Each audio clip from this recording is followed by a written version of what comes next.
नहीं और ये ज़ॉम्बी वायरस शुरू कैसे हुआ था, ये जानने के लिए आपको इस शानदार मूवी को आखिर तक देखना होगा। मूवी की शुरुआत में एक लड़की दिखाई देती है। एक शादी का फंक्शन चल रहा होता है जो गांव में हो रहा है। वो लड़की भी शादी के घर में छोटे मोटे काम कर रही होती है, लेकिन अचानक उसे गुस्सा आ जाता है। वजह ये है कि जिस लड़के ली को वो पसंद करती है वो भी वहाँ आया होता है। दरअसल दोनों की शादी तय हुई थी, लेकिन ली की जिम्मेदारियों की वजह से वो बार बार शादी की डेट आगे बढ़ाता रहता है। इस बात से लड़की नाराज हो जाती है तो ली उसे समझाता है कि इस बार तय तारीख पर ही शादी करेंगे। ये सुनकर वो लड़की भी आखिरकार शांत हो जाती है। फिर वो ली को सही समझकर उसे काम पर भेज देती है, लेकिन जैसे ही वो रास्ते में निकलता है अचानक एक कार आकर उससे एक्सीडेंट कर देती है। शादी में आए सारे लोग ड्राइवर को देखने के लिए कार का डोर खोलते हैं और अंदर से एक ज़ॉम्बी निकलता है। वो सब पर हमला करने लगता है और सब लोग डर के मारे भाग जाते हैं। इसके बाद सीन 5 घंटे पीछे चला जाता है, जहां एक मेडिसिन कंपनी द एलिक्सर नाम की नई मेडिसिन बनाती है और उसे डिलीवरी के लिए भेजती है। उसी वक्त अब हमें एक और लड़की दिखाई देती है जिसका पति शॉन है। शॉन थोड़ा उम्रदराज है। पहले दिखाई गई एलिक्सर मेडिसिन अब इन्हीं के घर पर डिलीवर होती है। दूसरी तरफ हमें जेमी नाम का एक लड़का दिखता है जो अपनी माँ रेचल और उसके पति मैथ्यू के साथ रेचल के पिता के घर जा रहा होता है किसी जरूरी बात पर चर्चा करने के लिए। लेकिन असल में रेचल और मैथ्यू के बीच रिश्ता बिल्कुल ठीक नहीं है। दोनों अक्सर झगड़ते रहते हैं। इसके बाद सीन धीरे धीरे इन्हीं दोनों की तरफ शिफ्ट हो जाता है। तभी शॉन वो एलिक्सर मेडिसिन पी लेता है। जब एमिलियन उससे पूछती है कि वो क्या था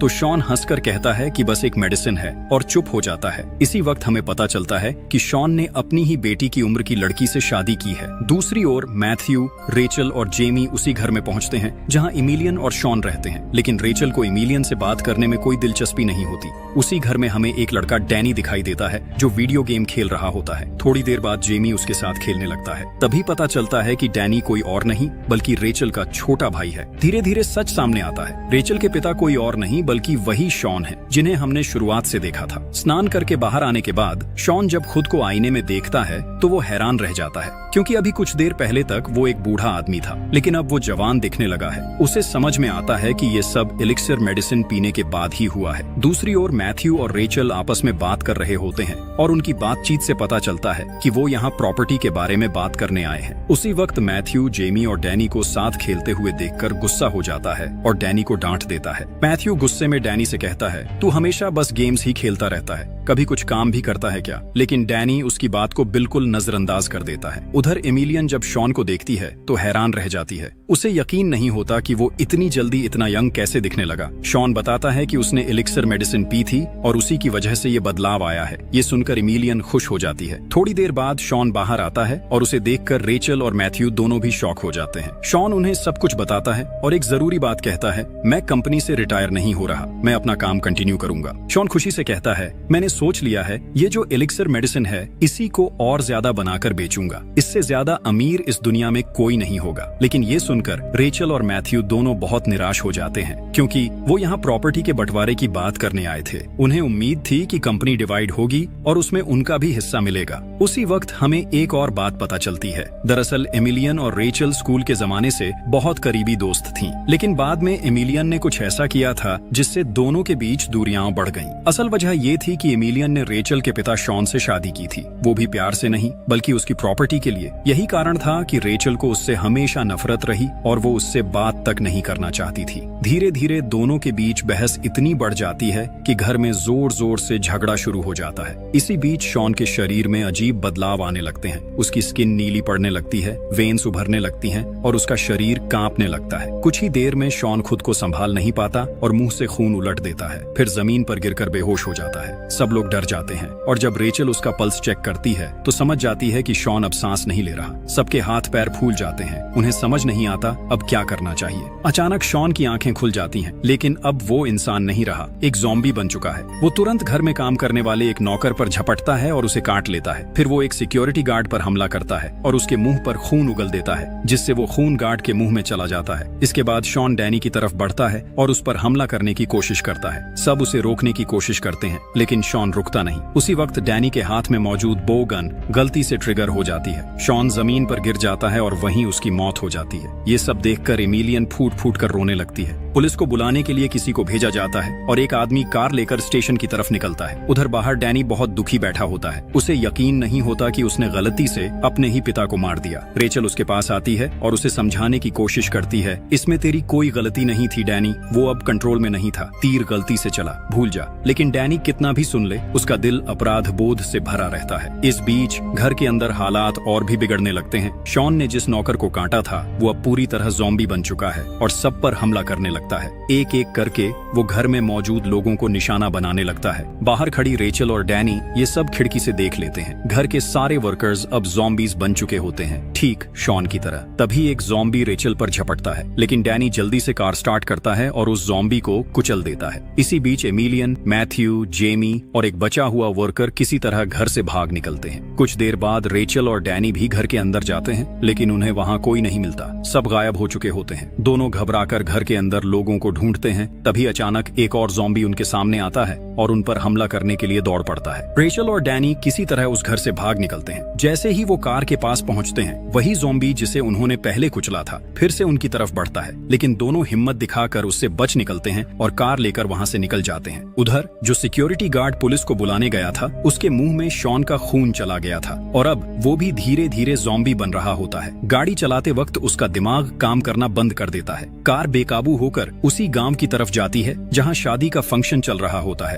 और जोरदार एक्सीडेंट हो जाता है। लोग उसे बचाने के लिए दौड़ते हैं, लेकिन जैसे ही कार का डोर खुलता है, गार्ड एक भयानक ज़ॉम्बी बन चुका होता है और सब पर हमला कर देता है। अब कहानी फिर से प्रेजेंट टाइमलाइन में लौट आती है। अब सीन मैथ्यू और उसकी टीम की तरफ शिफ्ट होता है। सब लोग किसी तरह भागते हुए एक ट्रक के पास पहुंचते हैं, लेकिन ट्रक की की नहीं मिलती। तभी पीछे से एक ज़ॉम्बी उनका पीछा करते हुए वहां पहुंच जाता है। सब लोग जल्दी से ट्रक के नीचे और आसपास छिप जाते हैं ताकि वो उन्हें देख न पाए। कुछ देर तक सब शांत रहते हैं, लेकिन अचानक मैथ्यू का फोन बज उठता है। रिंगटोन सुनते ही ज़ॉम्बी उनका पता लगा लेता है और उन पर हमला कर देता है। सब मिलकर उसे रोकने की कोशिश करते हैं, लाठियों, पत्थरों और जो भी चीज मिलती है उससे लड़ते हैं। तभी आसमान से तेज बारिश शुरू हो जाती है। जैसे ही बारिश उसके शरीर पर गिरती है, ज़ॉम्बी शांत हो जाता है और धीरे धीरे पीछे हटने लगता है। इस मौके का फायदा उठाकर मैथ्यू और उसकी टीम वहां से भाग निकलते हैं। तभी मैथ्यू देखता है कि उसे जो कॉल आया था वो दरअसल रेचल की तरफ से था। रेचल को जब पता चलता है कि मैथ्यू और उसकी टीम घर से सुरक्षित बाहर निकल आई है, तो वो और डैनी फैसला करते हैं कि उन्हें जाकर वापस लाना चाहिए। उधर मैथ्यू की टीम थोड़ी दूर आगे बढ़ती है और उसी जगह पहुंचती है जहां शादी का फंक्शन चल रहा था। लेकिन अब वहां का नजारा डरावना होता है।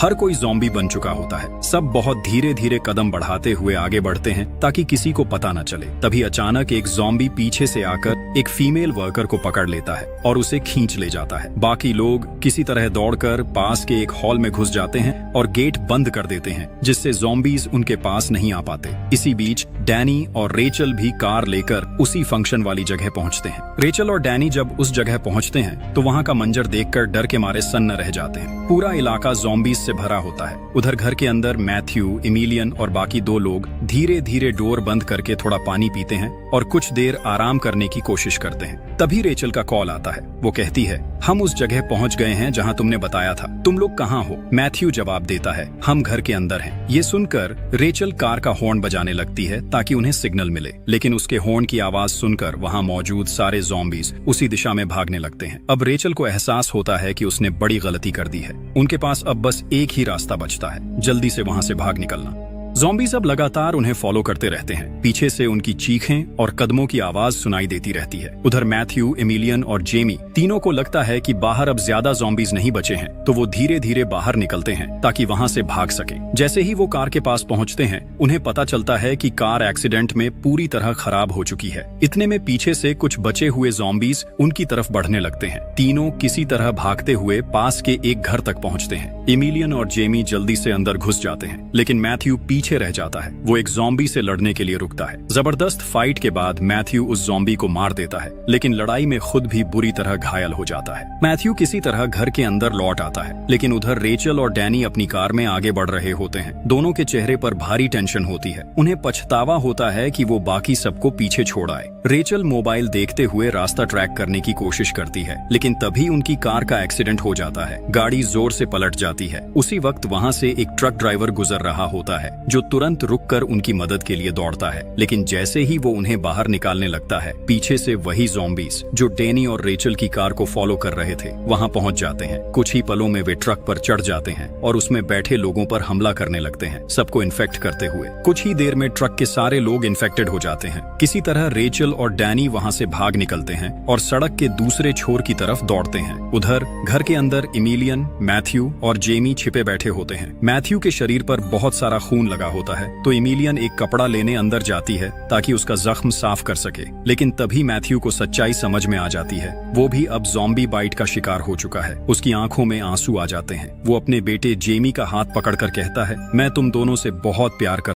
दरवाजा लगभग टूटने लगता है। तभी अचानक वो जोर से धक्का मारता है और अंदर घुसते हुए गलती से एक मेटल रॉड में खुद ही चुभ जाता है। इमिलियन और जेमी ये देखकर सन्न रह जाते हैं। वो जल्दी से कमरे से बाहर निकलते हैं और दरवाजा बंद करके मैथ्यू को वहीं छोड़ देते हैं। उधर पुलिस स्टेशन में एक छोटी सी सेलिब्रेशन की तैयारी चल रही होती है। पटाखे और सजावट का सामान रखा होता है। वहीं मौजूद होता है वो पुलिस ऑफिसर जिसे हमने पहले देखा था। उसी वक्त रेचल और डैनी किसी तरह भागकर पुलिस स्टेशन पहुंच जाते हैं। वो हांफते हुए अंदर आते हैं और चिल्लाकर कहते हैं, लोग मॉन्स्टर्स बन रहे हैं, सब एक दूसरे को काट रहे हैं। लेकिन वहां मौजूद ली और बाकी पुलिस वालों को उनकी बात पर यकीन नहीं होता। सबको लगता है कि वो बस डर की वजह से उल्टा सुल्टा बोल रहे हैं। तभी बाहर से एक ऑफिसर दौड़ता हुआ अंदर आता है और कहता है, ये इमरजेंसी सिचुएशन है, सब फोर्स मेरे साथ चलो। और वो सारे पुलिस वालों को लेकर स्टेशन से निकल जाता है। अब वहाँ सिर्फ ली, रेचल और डैनी ही रह जाते हैं। उधर दूसरी तरफ इमिलियन और जेमी जिस घर में छिपे हुए होते हैं, वहीं अचानक मेरी किसी तरह भागकर पहुंच जाती है। दरअसल ये वही घर होता है जो मेरी का खुद का घर था।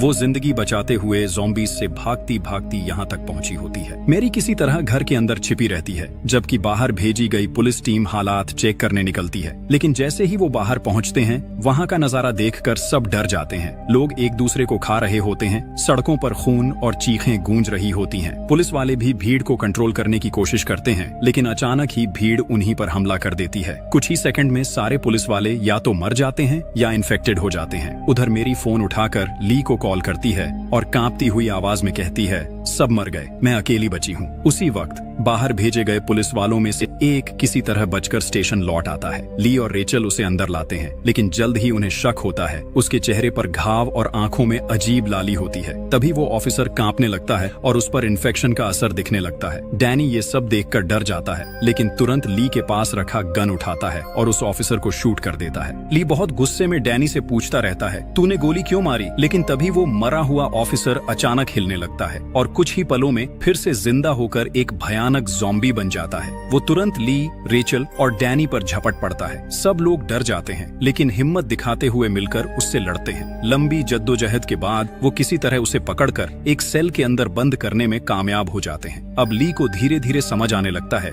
कि ये कोई सामान्य मामला नहीं है। वो परेशान होकर कहता है, आखिर ये सब हो क्या रहा है? डैनी उसे समझाता है, आपको तुरंत बाकी पुलिस वालों को बुलाना चाहिए, वरना कोई नहीं बचेगा। ली सिर हिलाकर मान जाता है और वायरलेस पर कॉल करने लगता है। इसी वक्त रेचल अपने फोन से मैथ्यू को कॉल करने की कोशिश करती है, लेकिन कॉल लगातार फेल्ड हो जाती है। वो घबरा जाती है और उसकी आंखों में डर साफ झलकने लगता है। ज़ॉम्बीज अब पूरी तरह पुलिस स्टेशन की तरफ बढ़ चुके होते हैं। उनकी गुर्राने की आवाजें और कदमों की गूंज चारों ओर फैल जाती है। कुछ ही मिनटों में पूरा इलाका घिर जाता है। सैकड़ों ज़ॉम्बीज स्टेशन के गेट तक पहुंच जाते हैं। इसी बीच ली अपने माइक पर मदद के लिए बाकी पुलिस टीम को बुलाता है, लेकिन जब उसे जवाब मिलता है तो उसकी आवाज कांपने लगती है। उसे पता चलता है कि जो पुलिस टीम उनकी मदद के लिए आ रही थी, वो रास्ते में ही ज़ॉम्बीज के हमले का शिकार हो चुकी है। बाहर का सीन दिखाया जाता है। सड़क पर पलटी हुई गाड़ियां, टूटी हुई बंदूकें और खून में लथपथ पुलिस वाले, जिन पर अब वही ज़ॉम्बीज हमला कर रहे होते हैं। ये सब देखकर रेचल की आंखों में आंसू भर आते हैं। वो तुरंत इमिलियन को कॉल करती है ताकि उसे हिम्मत दे सके। इतनी तबाही के बीच भी रेचल इमिलियन को दिलासा देने की कोशिश करती है, क्योंकि उसे अब भी भरोसा है कि शायद कोई रास्ता बचा हो। अब इमिलियन की आवाज थोड़ी भारी हो जाती है। वो फोन पर रेचल से कहती है, रेचल, मैं मानती हूँ मैंने तेरे पिता से शादी उनकी दौलत के लिए नहीं की थी। सच ये है कि मैं उन्हें सच में चाहती थी, दिल से। इन शब्दों को सुनकर रेचल कुछ पल के लिए चुप रह जाती है। उसके चेहरे पर गुस्से की जगह अब शांति आ जाती है। दोनों के बीच सालों से जमी हुई नफरत, गलतफहमियां और दर्द धीरे धीरे मिट जाते हैं। दोनों के बीच आखिरकार सुलह हो जाती है। उधर ली और डैनी पुलिस स्टेशन की टेरेस पर खड़े होते हैं। तभी पास की मस्जिद से नमाज की अज़न की आवाज गूंजने लगती है। वो आवाज सुनकर सारे ज़ॉम्बीज उस दिशा की तरफ बढ़ने लगते हैं, जैसे कोई आवाज उन्हें खींच रही हो। ये देखकर ली के दिमाग में अचानक एक आइडिया आता है। वो तुरंत नीचे भागता है और पुलिस स्टेशन में रखे पटाखों के बॉक्स में से एक रॉकेट निकाल लाता है। फिर वो और डैनी उसे पास के मैदान में सेट करते हैं ताकि ब्लास्ट की आवाज दूर जाए और सारे ज़ॉम्बीज उसी ओर आकर्षित हो जाएं।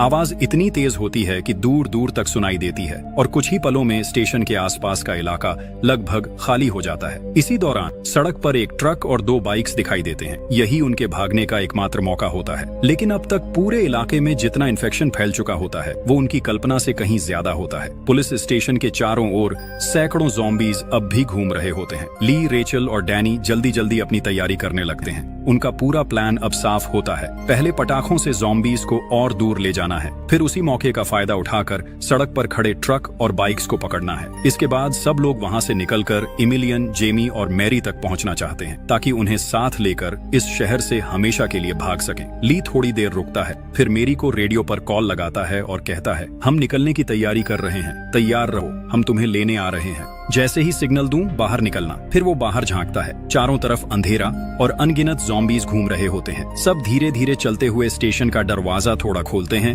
और फिर एक बार फिर रॉकेट लॉन्च करते हैं ताकि ब्लास्ट की आवाज सुनकर सारे ज़ॉम्बीज दूसरी दिशा में चले जाएं। जैसे ही ज्यादातर ज़ॉम्बीज दूर हटते हैं, ली, रेचल और डैनी धीरे धीरे बाहर निकलते हैं और ट्रक की तरफ बढ़ते हैं। लेकिन जैसे ही उन्हें लगता है कि रास्ता साफ है, अचानक सामने से कई ज़ॉम्बीज निकल आते हैं। कुछ ही पलों में दोनों तरफ की सड़कों से सैकड़ों ज़ॉम्बीज दौड़ते हुए उनकी तरफ बढ़ने लगते हैं। माहौल पूरी तरह अराजक हो जाता है। हर तरफ चीखें, दौड़ते कदम और मौत की गंध। लेकिन शुक्र है कि ली और बाकी सबने पहले से तैयारी कर रखी थी। उनके पास सेफ्टी शील्ड्स और प्रोटेक्टिव सूट्स होते हैं। ज़ॉम्बीज हर तरफ से हमला कर रहे थे, लेकिन उन पर कोई असर नहीं हो रहा था। कुछ ही देर में सैकड़ों ज़ॉम्बीज उन्हें चारों ओर से घेर लेते हैं। इधर मैरी के घर के पास भी ज़ॉम्बीज की संख्या बढ़ जाती है। किसी को समझ नहीं आता कि अब क्या किया जाए। तभी बारिश शुरू हो जाती है और बारिश के कारण सारे ज़ॉम्बीज धीरे धीरे शांत होकर चले जाते हैं। इसका फायदा उठाकर ली, डैनी और रेचल वहां से भाग निकलते हैं। इधर मैरी, एमिली और जेम्स भी ये सब देखकर समझ जाते हैं कि यही सही समय है। मैरी अपनी बाइक निकालती है और सब मिलकर घर से बाहर निकल जाते हैं। लेकिन थोड़ी देर बाद जैसे ही बारिश रुकती है, ज़ॉम्बीज फिर से हमला करने लगते हैं। इससे ली और डैनी उनके बीच फंस जाते हैं, जबकि रेचल थोड़ी सुरक्षित जगह पर होती है। कुछ देर बाद ली और डैनी किसी तरह उन ज़ॉम्बीज से बचकर फिर से पुलिस स्टेशन के अंदर भाग जाते हैं। उधर रेचल एक ट्रक के अंदर जाकर छुप जाती है, लेकिन उसे समझ नहीं आता